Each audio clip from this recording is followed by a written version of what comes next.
monômen, ó, que é isso, hein? Ó, que eu faço, hein?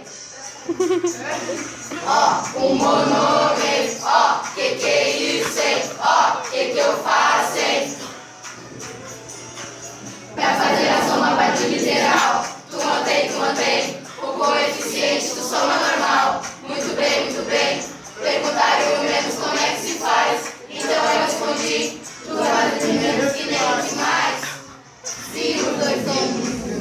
Repete as letras e os coeficientes, soma facinho. Se precisar são diferentes, pega a final do maior e faz a conta de menos, tirando dele o menor. Então, Ó, o monômen, ó, que é isso, hein? Ó, que eu faço, hein?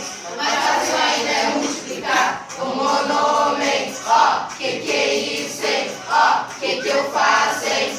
Mais fácil. mexe com mais e com menos. Mas toma cuidado pra multiplicar. Mexe com mais e com menos. Regra dos sinais aqui, tu vai ter que aplicar. Mexe com mais e com menos, mas toma cuidado pra multiplicar. Mexe com mais e com menos, regra dos sinais aqui, tu vai ter que aplicar. Os sinais iguais no final.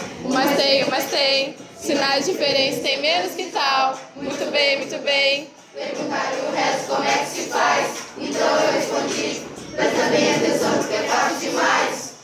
Coeficiente final, só multiplica, enfim. E a parte literal, soma os expoentes, sim. Mas toma muito cuidado com o que você vai somar. Somente os de mesma letra na base pode operar. Então, Ó, o monômen, ó, que é isso, hein? Ó, que eu faço, hein? Se tiver divisão não vai dificultar. O monômen, ó, que é isso, hein? Ó, que eu faço, hein? mexe com os expoentes, mas toma cuidado quando operar.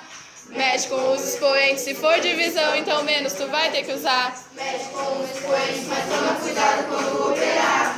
Mexe com os expoentes, se for divisão, então menos tu vai ter que usar. Ó, o monômen, ó, que é isso, hein? Ó, que eu faço, hein?